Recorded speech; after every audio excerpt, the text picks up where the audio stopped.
You know, there's this invisible war happening all around us, like right now. On your phone, on your car, even on the chair you're sitting in. It's this constant battle to make things stick together. And the reason that battle is so often lost? Well, it lies in a world you can't even see. I mean, have you ever carefully, perfectly applied a screen protector, only to see those infuriating bubbles pop up? Or watched paint just flake off a wall just months after you did all that work?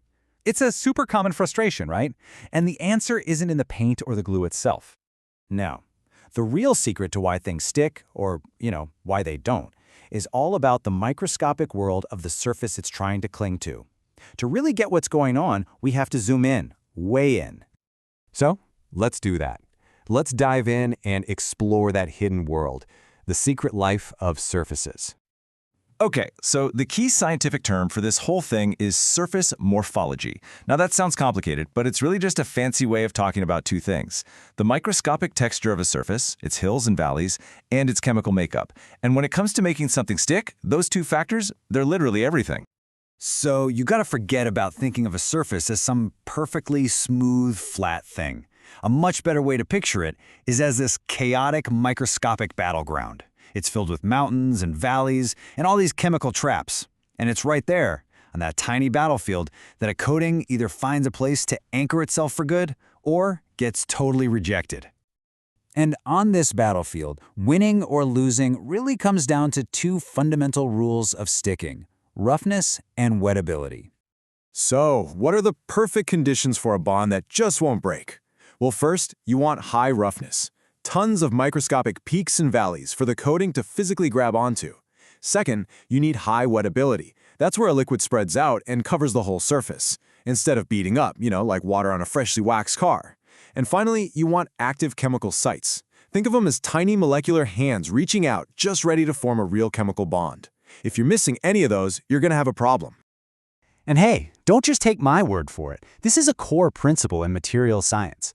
As this quote from the research makes crystal clear, the texture and the chemistry of that first surface, that is the absolute foundation for a tough, long-lasting coating.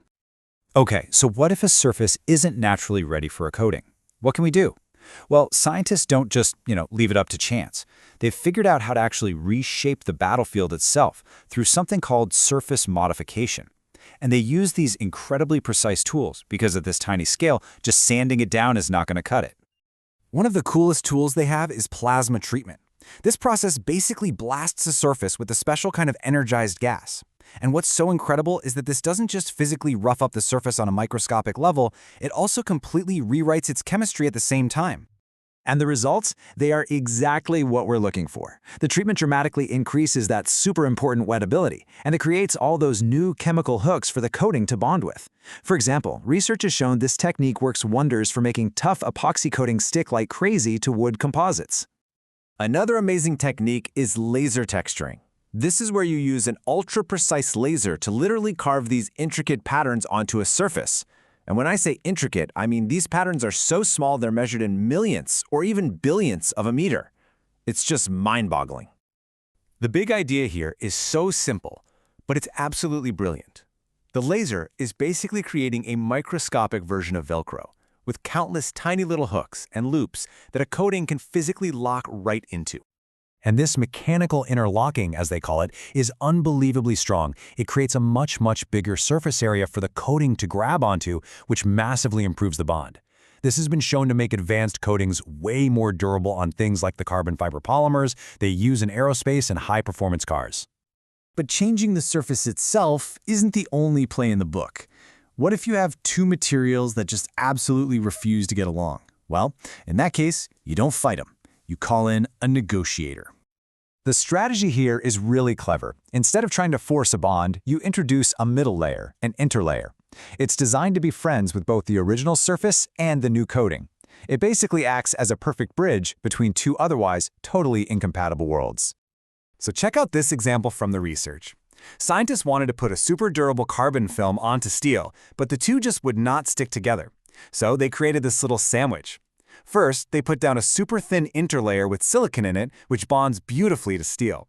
Then they put the carbon film on top of that, which just so happens to bond perfectly with the silicon. Boom! Problem solved. A similar idea is the adhesive underlayer. You can think of this as like a superpowered primer. A great example is this material called polydopamine, or PDA. It gets put on first, and it acts as this ultra-strong foundation for the final coating to be built on top of. And the benefits are just huge. In one study that was looking at graphite coatings, just adding a PDA underlayer made the final product way more scratch resistant. It actually helped the tiny little graphite flakes pack together more tightly, which in turn boosted the strength and integrity of the entire coating. So we've got all these incredible techniques, right? But how do scientists actually know if they've worked? I mean, how do you even measure a perfect bond?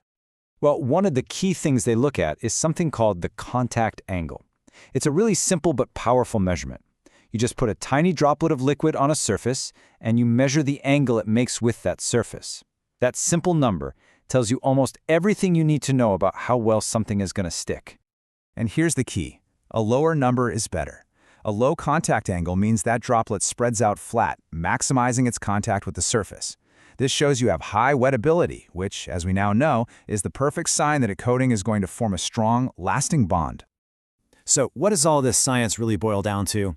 It means that by mastering this invisible world of textures and chemicals, we can build better, more durable, more reliable products in the world we actually see and use every day. That peeling paint, that bubbling screen protector, they're not just little annoyances. They're engineering problems, and now we have the tools to solve them.